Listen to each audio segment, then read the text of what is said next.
L'émission Le Vestiaire est une présentation de Hyundai Jean-Roch Thibault et de Microbrasserie Charlevoix.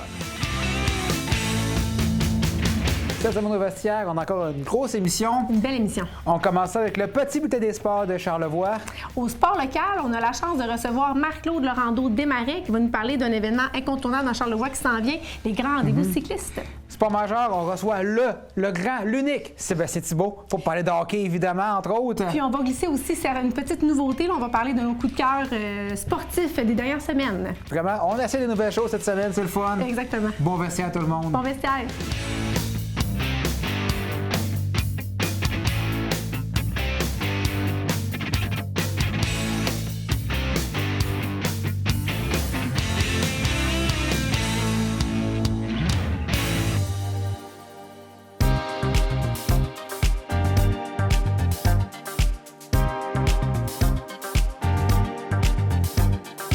Cette semaine, au petit bulletin, la coureuse charlevoisienne Florence Caron a été sacrée championne canadienne lors du 10 km d'Ottawa disputé ce week-end.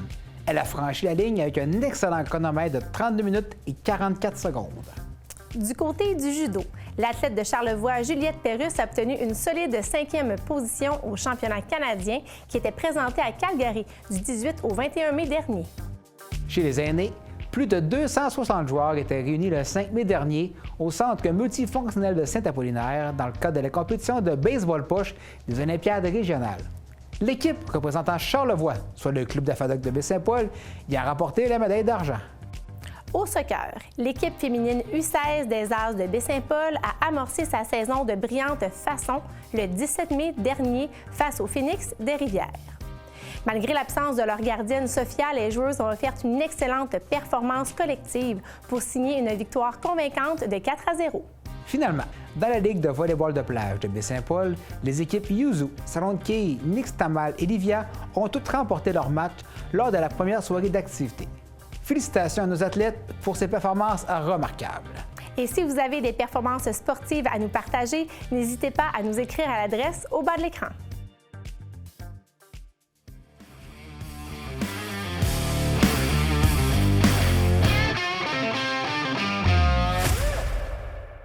Alors, cette semaine, au sport local, on va parler des grands rendez-vous cyclistes de Charlevoix. Et qui de mieux placé pour nous en parler que la coordonnatrice générale Marie-Claude Laurando-Desmarais. Bonjour Marc-Claude. Enchantée. Bonjour Marc-Claude. Merci d'avoir accepté l'invitation pour nous parler de ces beaux événements-là. Donc, on est vraiment là, sur le point de débuter votre saison qui s'échelonne quand même sur plusieurs semaines. Peux-tu nous faire un petit topo là, du calendrier à venir pour les prochains événements? Oui, donc on commence ce week-end, donc vendredi le 29 mai jusqu'au 31 avec le Grand Prix cycliste qui est une épreuve sur route. Bien, en fait, c'est 4 épreuves durant le week-end sur la route et on termine aussi le dimanche avec, on ajoute le Grand Fond d'eau de Charlevoix. Donc ça, c'est le premier week-end. Deuxième week-end, on enfile dès le week-end prochain, donc le 5, 6 et 7 juin. Là, on va être au camping Le Genévrier pour les Coupes Québec-Canada de vélo de montagne, donc pour tout le week-end. Et on ajoute cette année un événement qui va se dérouler plutôt dans le coin dans le fond, dans Charlevoix-Est à la Malbaie, qui s'appelle le Festival Vélox, du 29 au 30 août, donc le dernier week-end d'août. Puis ça va être en montagne aussi, celui-là, un peu plus? Ça va être dans le fond, c'est option gravel et route. Okay. Donc, c'est un week-end là, vraiment festif là, avec camping sur place, musique, ambiance, food truck, etc. Là, on peut imaginer un peu l'ambiance décontractée, disons, de la partie vélo. On attaque combien de coureurs cette année? Bien, c'est sûr que là, c'est un nouvel événement. Fait que, pour les chiffres, c'est difficile à dire, mais pour les 2 week-ends, les 2 week-ends du printemps, là, on attend autour de 2000 participants là, dans l'ensemble. Ouais. Puis c'est qui les participants? Parce que c'est-tu des coureurs professionnels, semi-professionnels, des clubs de course? Est-ce que Valérie et moi, on peut s'inscrire et le faire? Très hypothétiquement. C'est un peu tout ça. C'est un peu tout ça. Dans le fond, le Grand Prix, c'est un événement qui est un peu plus compétitif. Hein. Donc on a, mais on a beaucoup de catégories. On a des catégories maîtres, donc ça va jusqu'à du 65 ans. Là, donc Dans le fond, le Grand Prix, c'est une épreuve dans une coupe, j'imagine, plus nationale ou... Non, bien, le Grand Prix, c'est un événement en soi. C'est sûr que c'est, dans le fond, il sert de qualification pour les Jeux du Québec. Okay. Ah, c'est ça. Puis l'année passée, il servait là, pour les Jeux du Canada. Okay. Donc, c'est des points que les cyclistes accumulent. Donc, plus compétitif, mais le dimanche, le Grand Fond d'eau, là, on parle vraiment de tout le monde. Tout le monde peut s'inscrire, évidemment, qui peuvent faire ce parcours-là. Mais on autorise les vélos électriques dans le Grand Fond d'eau. Donc, c'est pour une plus grande base de clientèle. Là. Donc, tous ceux qui voudraient...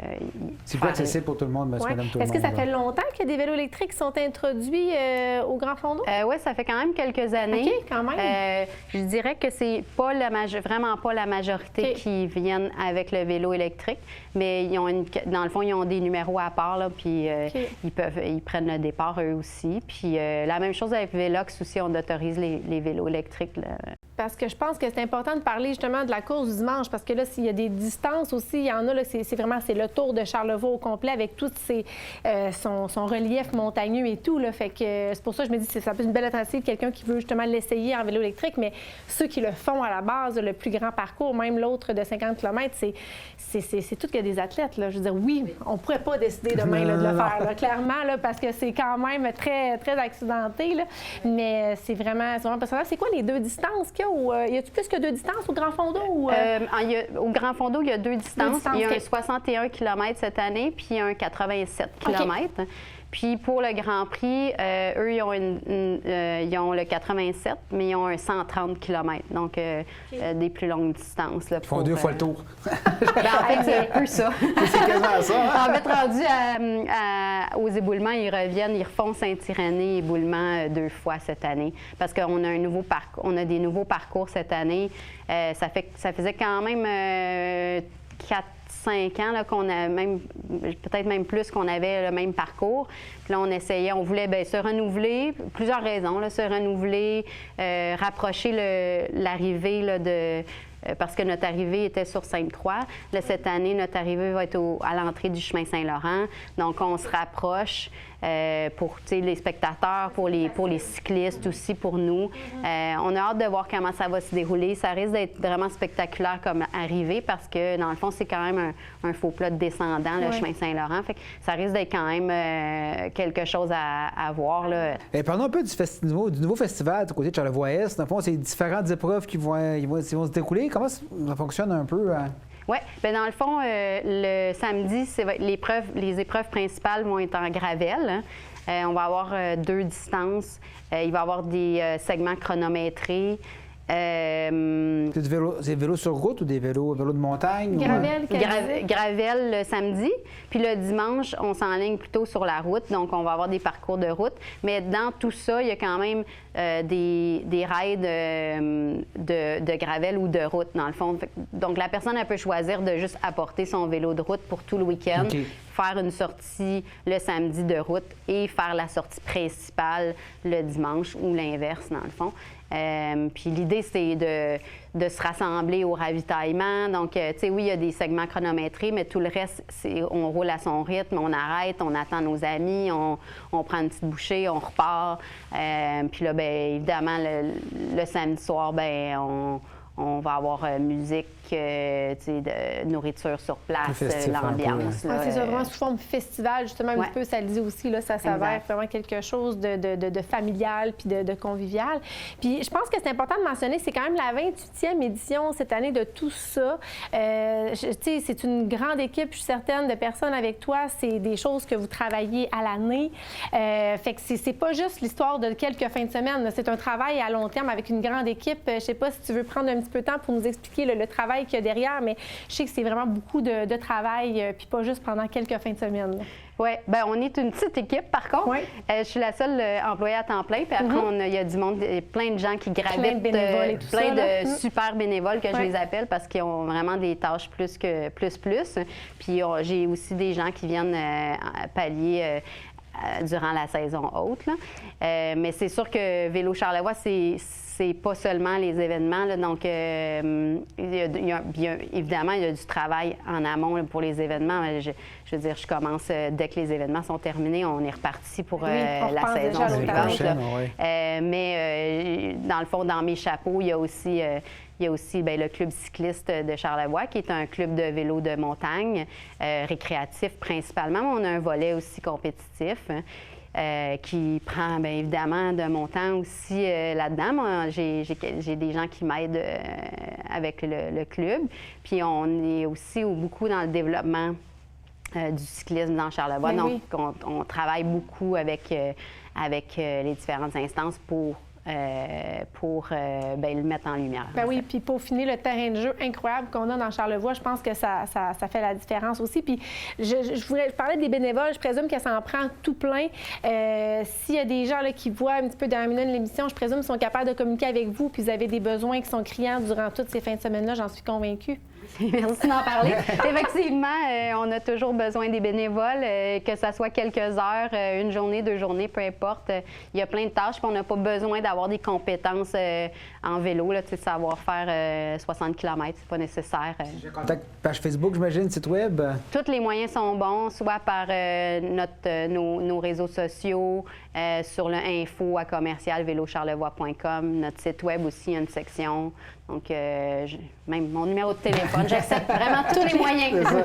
J'ai une question cruelle, vas-y. Mais non, je veux dire que pour les gens à la maison qui disent « Ah, je suis pas tant... » Tu sais, moi, de l'année passée, j'en ai fait, puis je connaissais pas du tout le vélo, puis c'est tellement impressionnant, ça vaut la peine de se déplacer, puis même d'aller aussi encourager les coureurs, là, tu sais, quand la météo peut être propice à ça, puis même si c'est un petit peu moins beau, ça vaut la peine d'aller encourager tous ces cyclistes-là. J'ai une question cruelle pour toi en terminant. Oui. C'est quelle ton épreuve coup de cœur cette année? Mon épreuve coup de cœur. Ouais, laquelle qui t'allume plus les autres, une qui t'as vraiment hâte là, de. Ben moi, c'est toujours le critérium que je préfère parce que c'est vraiment l'épreuve la plus spectaculaire. Mais tu sais, c'est sûr que j'ai hâte au Festival Vélox parce que c'est nouveau, puis j'ai hâte de le vivre. Là.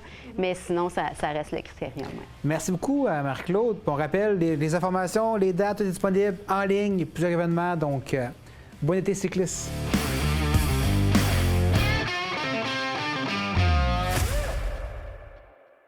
C'est le moment des grandes ligues au vestiaire et avec nous, un invité de marque, le Sébastien Thibault. Salut Sébastien. Hey, bonjour tout le monde. Merci Sébastien d'avoir accepté l'invitation. Hey, ça fait plaisir. C'est un honneur de te recevoir dans notre beau décor. Ben oui, quand même. Un grand allié du vestiaire, ben oui. Impressionnant. Écoute, c'est pas majeur, on a une nouvelle petite formule qu'on va essayer cette semaine. On a sélectionné des événements qu'on va discuter ensemble. Puis après ça, on va revenir sur le Canadien, évidemment, en série. On n'a pas le choix avec le veston du Ben oui, le discret veston de Sébastien. On n'a pas le choix d'en parler. Exact.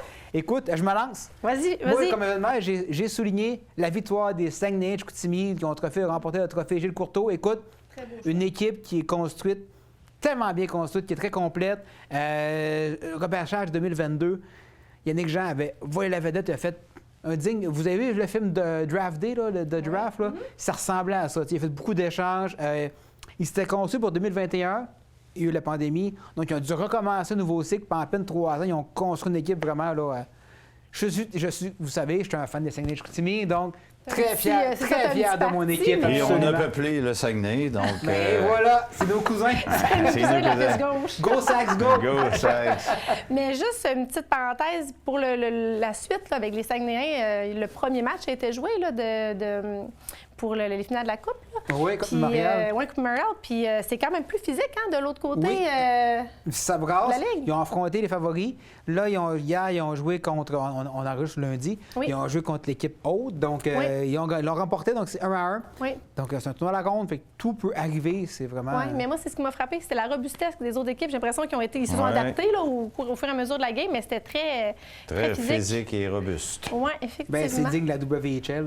Oui, c'est ça. Les Bœufs de l'Ouest, pas pour rien. C'est ça. À toi l'honneur. Ben moi, je ne peux passer sous le silence la victoire de Montréal qui a remporté les grands honneurs de leur ligue avec notre mur Charlevoisien, Anne-Renée qui a encore vraiment été remarquable pendant cette dernière série-là contre Ottawa. Fait qu'écoutez, c'est tout plein de belle fierté de voir les filles jouer au hockey de façon aussi remarquable puis aussi de créer un engouement là, parce que toute la saison, ça a été ça. Ben oui. La Place Belle était tout le temps pleine, donc vraiment chapeau puis vraiment une belle mention qu'on a en plus reçue Anne-Renée après les Jeux olympiques. C'était une belle année pour elle, donc une grosse mention pour les filles qui ont été spectaculaires. Que tu connais bien aussi, évidemment. Oui, puis que j'ai été à l'Aréna de Clermont cet automne pour l'ouverture de de sa pierre et son monument. Oui, effectivement. De son monument qu'on a commandité avec certains autres entrepreneurs. Une bien fierté pour la région. Je pense que elle est emblématique, elle a son courage, sa détermination. Puis aussi, c'est une femme qui est calme et posée, sans pas trop de nervosité en elle, dans son jeu. Donc, on est choyé d'avoir une personne comme elle. Une ambassadrice comme ça, je te dis. Qui représente bien la région. Extraordinaire, effectivement. Et quel beau message aussi envoyé aux jeunes filles. Il y a de oui. l'avenir au hockey. Vous pouvez vivre du hockey, vraiment. C'est ce que je disais. On avait parlé un peu cette année aussi dans le vestiaire, pour avoir été dans les niveaux mag du hockey. Là, il y a plusieurs petites filles quand même qui essayent, qui ont les équipements de goaleuses puis qui goalent. Fait qu'avec les jets de la victoire, c'est vraiment magnifique. On espère puis là, que ça vous avez aussi motive. Charlie Côté qui qui continue. Charlie Côté qui est rendu... J'ai vu passer la semaine passée NCAA ou je sais pas, en tout cas, elle est rendue à un niveau U19. Oui, assez démarqué. Félicitations, aussi, Charlie, aussi pour la relève, parce que Anne-Renée est rendue à peu près 35, donc il y a plus de faits qui en restent à faire. Ça prend du nouveau... Mais le hockey féminin est vraiment dans bien son... représenté. À noter 2 nouvelles équipes aussi. 2 nouvelles équipes. Non, on s'en va vers 4. On s'en va vers 4. Ah oui, en plus? Oui, on s'en va vers 4. Ça fait des petits... c'est vraiment la preuve de la grande popularité de la Ligue. Absolument. On va maintenant enchaîner avec ton deuxième événement marquant des dernières semaines. Moi, j'ai choisi la retraite de Bob Hartley, qui vient de remporter une deuxième Coupe Gagarin, une Coupe Stanley. Je pense qu'il y a Jack Adams. Puis dans la il n'y a plus grand-chose à prouver. Coupe Calder, absolument, merci Sébastien. Il n'y a plus grand-chose à prouver, ce gars-là. Écoute, savoir se retirer à temps. Exactement, belle, en pleine gloire. Oui, c'est ça. Il était déjà en retraite. Il a dit OK, j'accepte le défi, je retourne à KHL parce qu'il est trop passionné. Puis il a encore gagné. Effectivement. Vraiment, il est impressionnant, ce bonhomme-là. Oui, comme on va dire d'actualité, John Tortorella, que j'aurais jamais mis un 5$ pour dire qu'il amènerait les Golden Knights. Ben oui. Rendus ce qu'ils sont rendus là. Excuse de te. Mais ils sont à peu près dans le même âge, puis de sortir surtout un personnage flamboyant. Vegas savait ce qu'il faisait. Vegas, oui, mais tu sais, c'est quand même impressionnant ce qu'ils font présentement parce que 3-0 contre Colorado, excuse de te voler. Et je trouve juste ça impressionnant de voir comment. Je pensais jamais que cet entraîneur-là serait rendu là. Il a déjà été bon dans le passé, mais je pensais pas qu'il serait capable de lever Vegas. Contre Colorado, en plus. Surtout contre McKinnon, que j'apprécie. Je prends pour le Canadien, mais je veux dire, je pense que le Canadien manque McKinnon dans son parcours. Donc, je suis surpris. Je suis vraiment surpris. On y revient tantôt. OK. Excuse-moi d'avoir... C'est un bon coup. Restez là, on va en reparler. Tu me parles de Formule 1? Oui. Mon deuxième bon coup là, avec le week-end de Formule 1 à Montréal qui a eu lieu, je ne peux passer sous le silence la jeune recrue Antonelli, le nouveau coureur chez Mercedes. Incroyable. Le jeune a commencé, sa première fois qu'il a conduit une Formule 1, il avait 17 ans, même pas de permis automobile pour conduire un véhicule ordinaire. Là, présentement, il y a 4 victoires d'affilée cette année. Il domine. Écoutez, on avait quand même la grosse domination de Verstappen depuis des années. Il y a eu Hamilton avant, des gros noms. Là, il court contre tous ces champions du monde-là, puis il les bat là, de façon phénoménale. Ça vaut la peine d'être mentionné. Puis, petite parenthèse, je ne sais pas si vous avez regardé la série sur Netflix de Formule 1. Ça vaut le détour là, parce que c'est super bien fait. Ceci étant dit, c'est pas romancé. Là. Tu vois la réalité, puis tu vois tout le parcours, la réflexion qu'il y a eu derrière l'équipe de Mercedes pour aller chercher cette recrue-là qui avait déjà dans leur rang rang, puis il y avait déjà comme prospect, là, mais c'est vraiment impressionnant. Donc, un gros chapeau à la relève. On parle de relève, là, bien, c'est ça, les jeunes viennent tasser un petit peu, puis viennent un petit peu mettre de la pression sur les plus âgés. Ça, c'est un modèle vraiment de type Formule 1, parce qu'avant, souvent, les coureurs, ils commençaient à des écuries plus petites, en guillemets, plus de fond de grille. Ils faisaient leur classe. Après ça, ils étaient repérés. C'est ça, puis ils commençaient, mettons, chez Spider à l'époque, chez Jordan. Ils faisaient leur classe. Ils étaient recrutés par les grosses, ils étaient Renault, ça allait Ferrari. bien, parce que des fois, ça se pouvait que ton nom passe juste dans l'oubli, puis que finalement, ce soit d'autres jeunes qui te remplacent, mais d'arriver vraiment un jeune qui n'avait jamais conduit de Formule 1 à ce niveau-là, c'est incroyable. Les écuries, ils forment leurs jeunes, ils les prennent à 8-12 ans, ils les mettent dans des cartes, ils les forment depuis des années, ils les suivent depuis des années. Ils ont des simulateurs aussi qu'on n'avait pas avant, autant dans le golf, autant dans d'autres sports que les simulateurs. Oui, puis c'est des sports comme ça, parce qu'on s'entend qu'on ne peut pas lui donner non plus, va donc essayer le F1, puis à risque de bris et tout ça. Fait que les simulateurs sont super pertinents pour faire évoluer les jeunes dans le sport. Mais en tout cas, c'était mon autre. C'était un beau coup de chapeau. Ouais. De ton côté, le troisième événement marquant? On reste dans la course automobile, un peu plus triste. C'est de ces deux pilotes, de Alex Zanardi puis de Kyle Busch. 41 ans, Kyle Busch. C'est vraiment triste, c'est très succès. On le voyait pas venir. Vraiment, c'est arrivé de nulle part. Zanardi, il était malade depuis quelques temps. On se souvient du gros accident qu'il avait eu. Tout ça pour rappeler que c'est des gars qui sont quand même... Tu sais, on se parlait de cet sport dangereux, là. Ils roulent à des vitesses excessives. Leur corps est vraiment sollicité. Écoute, des fois, ça a des températures incroyables pendant des heures d'affilée, dans des conditions extrêmes, dans des petits habitacles. C'est sûr que le sport possédé, là, ça fait ça aussi. Ça laisse des séquelles. Ils sont soumis à des forgés incroyables aussi. Pour parler des jeunes, Kyle Busch, lui, il vient d'une famille de coureurs. Tu sais, son parent était, c'est des familles de coureurs. Son fils, à Kyle Busch, il a 11 ans et il y a déjà un siège pour lui en NASCAR qui l'attend. C'est incroyable. Ils savent très bien, il est encore... Il va faire...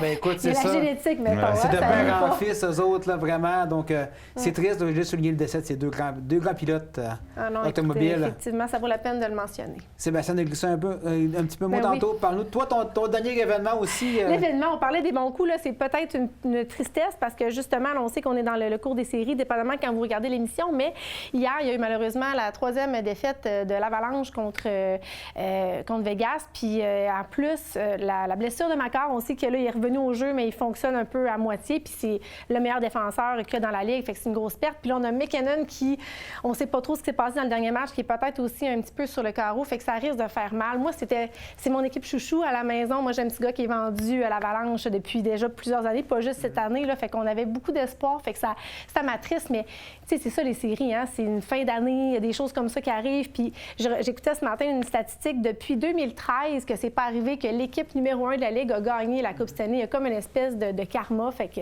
c'est des choses qui arrivent, mais c'était mon petit événement marquant parce que c'était un petit peu plus sur une note Puis si on va aller plus loin, si les Canadiens percent contre Colorado, on aurait peut-être pu revoir un chandail des Nordiques, peut-être durant les 4 matchs. Ça les a porté malheur toute l'année, les Nordiques. Oui, mais c'est pas grave, mais tu sais, quand t'as perdu une game. Mais ça aurait été nostalgique. J'ai pensé à ça ce matin. Quand même, t'as raison. Effectivement, ça fait un beau clin d'œil. Mais écoute, le dernier match, là, ils menaient 3-0 en première période. Ils ont eu 5 buts sans réplique. Ça, tant qu'à moi, c'est inacceptable. Je sais pas ce que t'en penses, Sébastien. Comment c'est que Colorado 3-0 contre Vegas? Vegas, ils ont appelé... Je te dirais que quand même, Colorado, oui, tout le monde va dire qu'ils suivent le fil d'actualité. Oui, il y a un peu les gardiens qui sont pas exceptionnels, mais qu'ils font la job, mais... Très pas exceptionnels. L'arrêt clé, tu sais. Mais je te dirais... Autant comme le Canadien, il lui manque peut-être un joueur ou deux de... Tu sais, en saison régulière, tu joues pas avec la même intensité qu'en série. Tu sais, on dit qu'Aufield a compté sur 51 buts. Les gars, on le voit moins, il est plus effacé. Moi, j'ai mon analogie face à ça. Tu sais, le Canadien manque peut-être un McKinnon, c'est un train comme Anderson, qui rentre, qui bloque, qui va vers le but, puis... Mais je vais revenir pareil à Colorado. Je vous dis juste que des fois, en saison régulière, des joueurs, des fois, ça ne leur tente pas une game, ça leur tente. Mais pendant ce temps-là, il y a des joueurs qui ont des grosses mains, puis ils ont des gros talents, qui performent pareil. Mais quand tu arrives en série, c'est une question de microsecondes, le bon timing, de passer la passe, de couper le jeu, de faire le bloc quand c'est le temps. que, ben, tu sais, ton conjoint, c'est un excellent joueur de hockey, donc c'est une fraction de seconde qui va faire la différence quand tu joues à la vitesse que ça va. Les arbitres voient à moitié rien de cet incite. Est-ce que tu penses que Colorado, je peux dire ça, Colorado a manqué pas d'intensité, mais qui ont manqué d'opposition? Tu sais, ils n'ont pas rencontré beaucoup d'adversité. C'est ça, moi, que je cherchais depuis le début des séries. Tu sais, ils n'ont pas eu... Canada gagné en 7 contre Buffalo, gagné en 7 contre Tampa Bay. Ouais, les autres qui ont rencontré... Mais je pourrais dire de l'autre côté, tu as raison, le Canadien a fait 2-7, mais gars, tu as vu, Caroline est revenue, même s'ils ont perdu 6-2, je savais, moi, qu'elle allait revenir. Ça se pouvait pas. Oui, il était rouillé peut-être un peu, soit qu'il sous-estimait un petit peu le Canadien. Peut-être. Mais je pense que Brindamour, ça a été un excellent joueur. Ça a été tacté. C'est une équipe à son image. Oui, c'est ça. Vraiment. Donc, s'il perd contre le Canadien, ça ne sera pas parce qu'il n'aura pas tout essayé les avenues possibles. Pour Colorado, ben moi, tu sais, ils ont eu le capitaine qui est revenu, ça faisait 2 ans et demi. Tu sais, ils ont quand même, je pense, un petit peu une équipe plus vieillissante que le Canadien. Les gardiens, ben un petit peu, il en manque un peu. Tu sais, tu mettrais Daubèche là, ça ferait quoi? On ne sait pas. Tu sais, les gars, ils ont tiré Montembeault. Montembeault va être échangé cet été, c'est pratiquement sûr. Tu sais, c'est... Parce que Colorado, ils arrivent vraiment à la fin de la reconstruction depuis plusieurs années. C'est un noyau qui se forme. Là, ils arrivent, il faut qu'ils gagnent là. Parce qu'après ça, dans 2-3 ans, ils vont gérer de la décroissance. Mais ils sont plus vieux. Je n'ai pas été voir sur Internet quel âge qu'ils ont, mais c'est sûr que... Ils ont beaucoup de joueurs... qui arrivent à la trentaine. C'est un noyau de 23-25 ans, c'est un noyau plus de 27-30. C'est ça, donc, puis c'est une question de timing, c'est une question. Puis la fait qu'à cette heure, toute l'information des médias, tu sais, les équipes, ils ont des analystes, il y a du monde qui retiennent l'information pour savoir quand est-ce l'envoyer. Tu as combien de joueurs qui sont blessés, tu ne sais pas. Puis autant pour le Canadien, même chose. Tu vois, Hudson, il est blessé. Depuis que Slavkovski, il s'est battu, il s'est fait sonner. Il n'est plus le même joueur qu'il était avant. Ben non. Tu sais, comment il dira? Ils ne diront pas, là, parce qu'ils vont aller... Il y en a un qui va aller leur knocker, puis là, il va être fort-ball pour le reste des séries. Donc, tout est rendu mathématique, stratégique. Tu as des analystes, un peu comme au football, ou au baseball, tu as fait tant de lancers, tu sais qu'après ça, tu es mieux de retirer ton lanceur parce que... Statistiquement parlant, ça arrive Statistiquement, j'ai écouté Boston hier, Fenway Park, contre les Yankees, en 2004 puis en 2003. Puis, tu sais, il y avait des statisticiens qui prouvaient hors de tout doute qu'après 100 lancers, que tu veuilles ou pas, 2 lancers de plus, probablement que tu vas donner un circuit. Ça va être 2 de trop. Ben oui.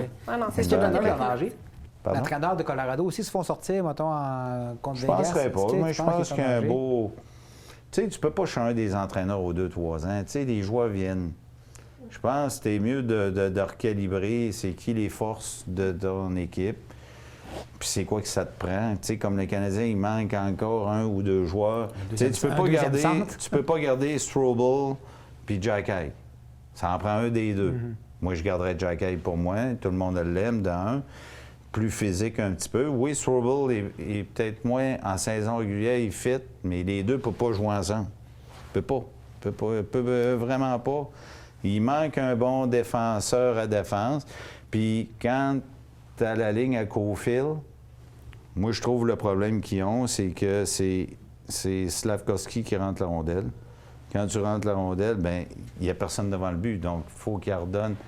Bien, là, s'il veut tirer Caulfield puis avoir de l'obstruction devant le gardien, contre le Lightning, il n'a pas fait grand-chose. Il n'y avait pas d'obstruction devant le gardien. C'est un trio qui circule beaucoup la rondelle. C'est leur force. Oui, ils changent rapide. Mais là, ça mais en saison régulière, des fois, tu es une demi-seconde moins vite.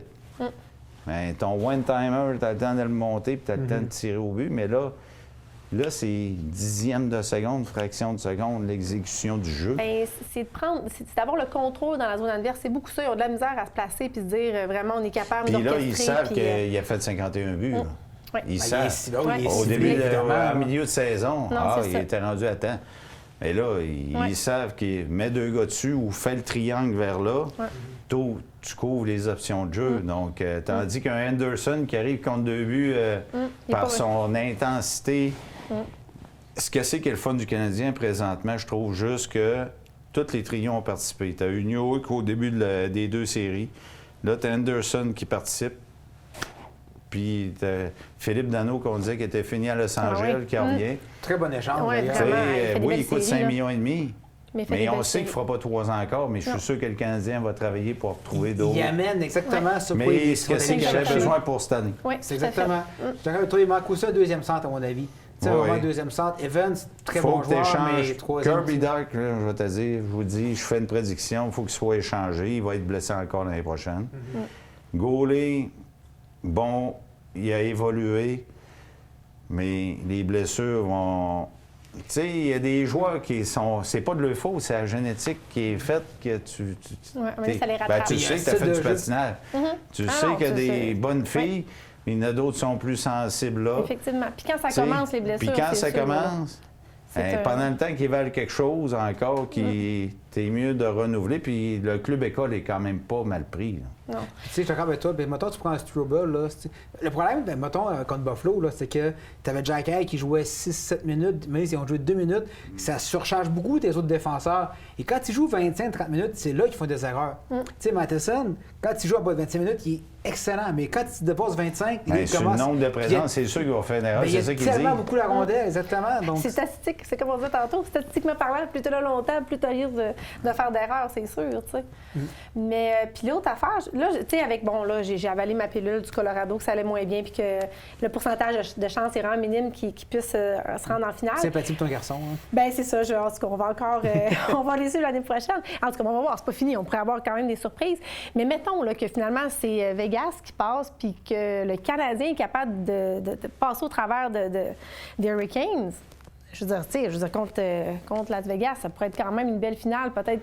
Ben, quand c'est même sûr, ouverte. ça va être électrisant parce que pour avoir vu 2 matchs déjà à Vegas dans ma vie, c'est sûr que de ce côté-là, c'est débile. Autant, ben c'est. Je pense que c'est la ville qui compétitionne le plus le Canadien. OK. Au point de vue d'effervescence, je suis allé dans la première match, la première série. C'était féerique, mais on est arrivé à 2-3 heures l'après-midi, puis c'était super le fun, mais c'est sûr que la meilleure place pour être électrisant, c'est sûr, c'est serait quelque Vegas. chose. C'est Vegas.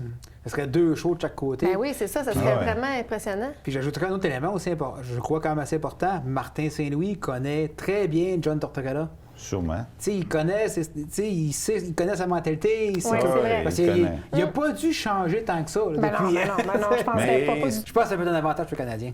Ça, c'est sûr. John Tortorella, déjà là, je vous l'ai dit tantôt, il me surprend. Il a dû avoir des psychologues sportifs, certainement, pour travailler quelque chose. Parce que, versus son autre équipe d'avant, il était terrible. Donc, La preuve qu'il le connaissait bien, c'est qu'il a signé juste pour la fin de la saison. Il n'a pas signé pour les années prochaines. C'est un contrat. ah non, il a dû C'est avoir là. un beau l'année, puis cachet. après ça, Il a dû avoir un c'est beau ça. cachet pour venir finir la job, mais sûrement parce que où est-ce qu'il va se rendre? Techniquement, il s'en va en finale. On va voir. Puis vos prédictions pour la série des Canadiens, là, c'est sûr que, comme on dit, ça va probablement être terminé quand les gens, plus la semaine va avancer. Mais Ouais. si on s'avance, là, qu'est-ce que vous dites? Jusqu'à Ben, maintenant, là, écoute- c'est 1-1 à l'heure actuelle. Moi, malheureusement, je pense que Caroline va gagner en 6. Je pense qu'ils vont. Le Canadien va chercher un autre match à Montréal, puis après ça, malheureusement. Puis toi, Ah, non. Sébastien, avec ton beau veston, là, qu'est-ce que t'en penses? Ben non, mais je veux dire, je souhaiterais pas qu'il y ait en 7 parce que ça va trop maganer les gars.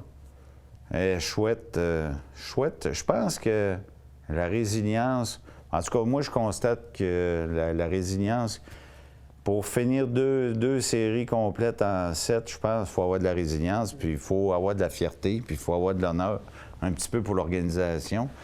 Puis pour les partisans, je pense que non, on va être bon en 6. Je souhaite pas en 7, mais non, j'ai pas le choix de dire. Puis je pourrais dire qu'ils vont perdre. là. L'année passée, je savais qu'ils allaient perdre. Mais je te dirais, cette année, considérant le noyau d'entraîneurs, tout le coaching staff, le mindset des joueurs, tu sais, on ne sait pas. Après ça, Suzuki, quand est-ce qu'il va sortir? Je trouve que Suzuki, de ce temps-ci, va moins bien.